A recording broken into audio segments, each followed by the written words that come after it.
Puji Tuhan. Saudara-saudara yang dikasihi Tuhan, kita ketemu lagi pada hari ini melalui program Calvary Ministry, di mana oleh karena kasih dan kemurahan Tuhan, kita semua ada dalam keadaan sebagaimana kita ada saat ini. Sebagai anak-anak Tuhan, kita percaya bahwa Tuhan selalu menjaga dan memelihara kita. Bahkan firman Tuhan katakan bahwa Allah kita sekali-kali tidak akan meninggalkan kita dan sekali-kali tidak akan membiarkan kita. Puji Tuhan. Pada saat ini saya ingin berbicara tentang pikiran atau pentingnya pikiran itu dalam kehidupan sebagai anak-anak Tuhan. Saya ajak kita melihat di dalam Alkitab yang terdapat di dalam 2 Korintus pasal 11 ayat 3 yang berbunyi demikian. Tetapi aku takut kalau pikiran kamu disesatkan dari kesetiaan kamu yang sejati kepada Kristus, sebab sama seperti Hawa diperdayakan oleh ular itu dengan kelicikannya. Ayat ini katakan bahwa ada suatu ketakutan atau kekhawatiran daripada Paulus bagi orang-orang yang percaya kepada Tuhan, kalau pikiran dari anak-anak Tuhan itu disesatkan oleh iblis. Dari ayat ini kita dapat melihat bahwa sangat penting pikiran itu. Nah, oleh karena itu saya ingin berbicara tentang pikiran ini yang saya akan bagi dalam 3 bagian, yaitu pertama adalah berpikir positif, kedua berpikir menang, dan yang ketiga berpikir mujizat. Puji Tuhan. Pada kesempatan ini saya ingin kita belajar tentang berpikir positif. Berpikir positif berarti ada juga berpikir negatif. Dan berpikir positif berbeda dengan berpikir negatif. Orang yang berpikir negatif tidak mungkin dia berpikir positif. Karena pikiran negatif dan pikiran positif tidak bisa bersatu. Kalau dia berpikir negatif, maka tidak ada pikiran yang positif. Sebaliknya, kalau dia berpikir positif, maka pikiran negatif tidak ada. Itulah sebabnya kalau kita mau tetap maju di dalam Tuhan, maka sangat penting kita untuk selalu atau senantiasa berpikir positif. Nah, menurut Alkitab, berpikir positif itu seperti apa? Tentu saja kita harus berpikir hal-hal yang apa firman Tuhan katakan. Nah, saya ingin kita melihat dari surat Mazmur pasal 103 yang berkata demikian. Ayat 2 berkata begini. Pujilah Tuhan, hai jiwaku, dan janganlah lupakan segala kebaikannya. Jangan lupakan segala kebaikannya. Semua hal-hal yang baik dari Tuhan itu jangan kita lupakan, tetapi di sini dikatakan supaya kita senantiasa memikirkan itu. Berarti kita harus pikirkan semua yang baik dari Tuhan. Atau lebih lagi, kita harus senantiasa merenungkan kebaikan Tuhan. Nah, janganlah lupakan segala kebaikan Tuhan. Di dalam pasal 103 ini, saya mau angkat 3 bagian tentang kebaikan Tuhan yang Dia nyatakan dalam kehidupan kita. Sehingga kita selalu arahkan pikiran kita kepada kebaikan Tuhan itu. Nah, 3 hal itu yaitu pertama terdapat di dalam Mazmur 103 ayat 3. 103 ayat 3 berkata begini. Dia yang mengampuni segala kesalahanmu, yang menyembuhkan segala penyakitmu. Ayat ini katakan bahwa Dia, yaitu Tuhan kita, Dia yang mengampuni segala kesalahan kita dan menyembuhkan segala penyakit kita. Kita tahu bahwa dosa menyebabkan sakit penyakit. Alkitab katakan bahwa Tuhan senantiasa mau mengampuni segala dosa kita kalau kita datang mengaku dosa kepada Dia. Di dalam 1 Yohanes pasal 1 ayat 9 berkata begini. Jika kita mengaku dosa kita, maka Ia adalah setia dan adil, sehingga Ia akan mengampuni segala dosa kita dan menyucikan kita dari segala kejahatan kita.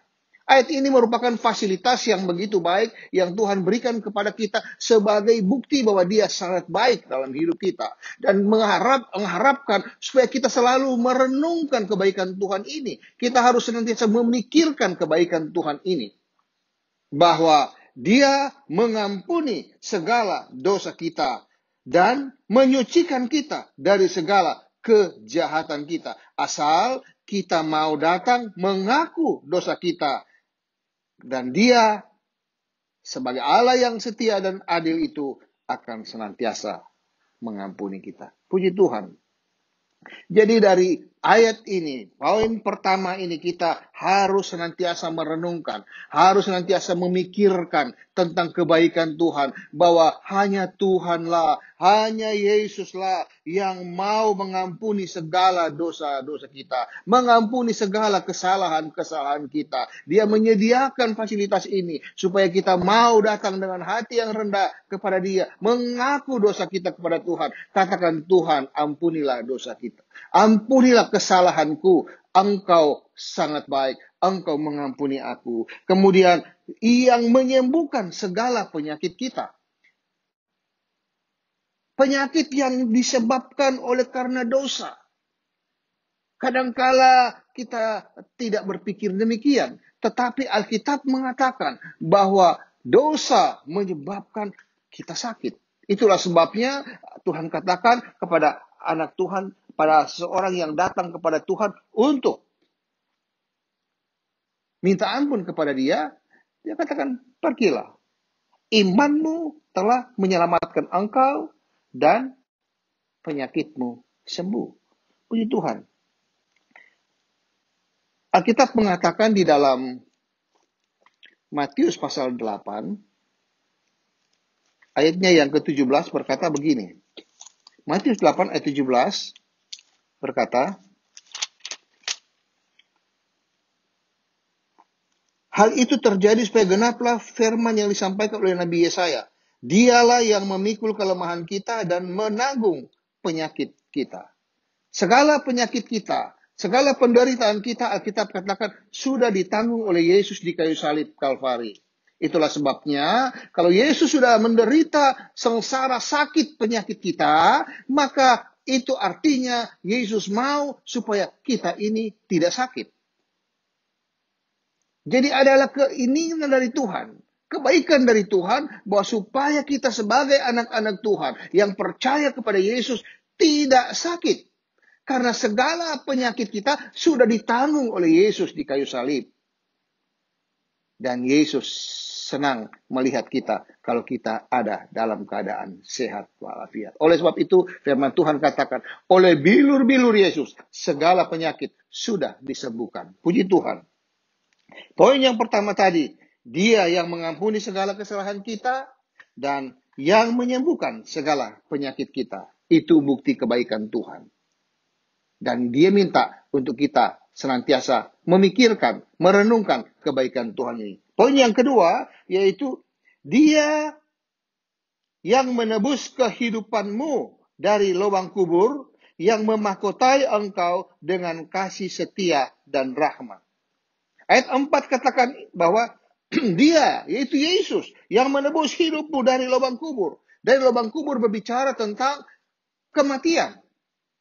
Orang yang berdosa, orang yang tidak percaya kepada Yesus, orang yang memberontak kepada Yesus, maka akhir kehidupannya sudah pasti dia dalam kematian kekal. Kematian kekal itu adalah berada di neraka. Di tempat yang mengerikan. Api belerang membakar dia. Hari lepas hari, selama-lamanya. Itu kata firman Tuhan. Di dalam Wahyu pasal 14 dikatakan begini.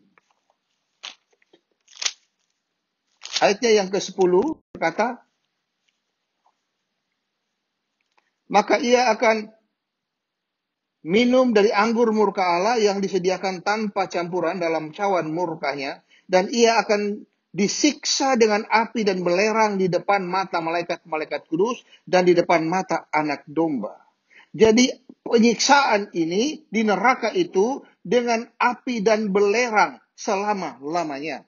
Bahkan ayat 11 katakan, maka asap api yang menyiksa mereka itu naik ke atas sampai selama-lamanya, dan siang malam mereka tidak henti-hentinya disiksa, yaitu mereka yang menyembah binatang serta patungnya itu, dan barang siapa yang telah menerima tanda namanya. Orang-orang yang binasa, orang-orang yang masuk dalam kubur kebinasaan kekal selama-lamanya, dia akan disiksa oleh api dan belerang siang dan malam untuk selama-lamanya. Tetapi puji Tuhan, firman Tuhan katakan bahwa Allah kita di dalam nama Yesus itu begitu baik dalam hidup kita, yang harus kita selalu renungkan dan pikirkan kebaikan Tuhan ini, bahwa Dia yang telah menebus hidup kita dari lubang kubur. Dan setelah Dia mengangkat kita dari lubang kubur, dipindahkan kita kepada tempat yang indah. Di sana dikatakan, dan Ia memahkotai engkau dengan kasih setia dan rahmat. Tuhan menyelamatkan kita dari lubang kubur itu, dari kebinasaan kekal, supaya kita nantinya akan masuk kepada tempat yang penuh dengan sukacita, penuh dengan damai sejahtera, penuh dengan kemenangan, yaitu sorga kekal selama-lamanya. Dalam pencapaian kita masuk ke sorga melalui Yesus, maka kita memperoleh mahkota yang Tuhan sudah janjikan itu. Ada kasih setia yang Dia mau nyatakan dalam hidup kita. Bahwa Allah kita Allah yang penuh dengan kasih. Dan Dia selalu setia kepada janjinya. Dia selalu memberikan rahmat, anugerah buat kita. Supaya kita berjalan hari lepas hari. Sampai kepada surga kekal selama-lamanya. Inilah yang dilakukan. Yang telah diperbuat oleh Yesus buat kita, anak-anak Tuhan. Inilah satu kebahagiaan yang Tuhan berikan. Kebaikan Tuhan inilah tidak dapat digambarkan sepintas lalu, tetapi harus kita senantiasa merenungkan dan pikirkan semuanya ini. Di sinilah letak pemikiran kita untuk kita selalu berpikir positif bahwa Dia yang sudah mengampuni segala dosa kita, kesalahan kita, Dia yang sudah menyembuhkan segala penyakit kita, Dia juga yang sudah menyelamatkan kita dari mengangkat kita dari lubang kubur, daripada neraka yang itu, dan Dia berikan sorga kepada kita. Puji Tuhan. Dan yang ketiga, yaitu dapat ayat 5, dia katakan, Dia, yaitu Tuhan kita, yang memuaskan hasratmu dengan kebaikan, sehingga masa mudamu menjadi baru seperti pada burung Raja Wali. Dia memuaskan hasratmu. Hasrat manusia yang percaya kepada Yesus, bahwa hasratnya, instingnya itu adalah mau senantiasa memuji besarkan nama Tuhan. Hasrat yang terdalam dalam setiap kehidupan manusia adalah dia mau menyembah Tuhan. Orang yang percaya kepada Yesus, Alkitab katakan bahwa rohnya dihidupkan kembali oleh kuasa kehidupan itu, yaitu oleh Roh Kudus dan firman Allah. Dan ketika kita sebagai anak-anak Tuhan sudah hidup karena dihidupkan oleh firman Allah dan Roh Kudus, maka kita memiliki hati, memiliki roh, di mana roh kita ini, Alkitab katakan, terbagi dalam 3 bagian, yaitu intuisi, penyembahan, atau persekutuan, dan hati nurani. Hati nurani kita dibersihkan oleh darah Yesus. Intuisi kita diberi pengetahuan oleh firman Allah. Dan satu yaitu kita senantiasa mau menyembah Tuhan. Menyembah Tuhan inilah hasrat ini. Menyembah di dalam roh dan kebenaran. Hasrat ini hanya dapat dipenuhi oleh Tuhan melalui kebaikan Tuhan. Tuhan berikan kita suatu hasrat. Hasrat untuk menyembah Dia.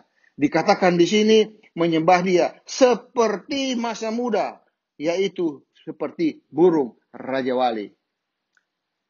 Burung Raja Wali ini menggambarkan tentang bagaimana Allah Roh Kudus memberikan kita kekuatan baru, kemampuan untuk senantiasa bersekutu dengan Dia.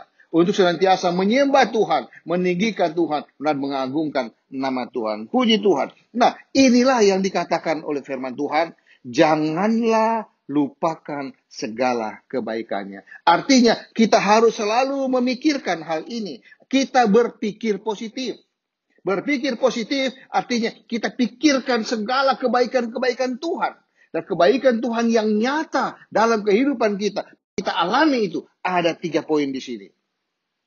Nah, kalau kita senantiasa mau memikirkan hal-hal ini, mau berpikir positif, tidak mau diperdaya oleh si iblis. Karena iblis mau kita memikirkan hal-hal yang sifatnya negatif.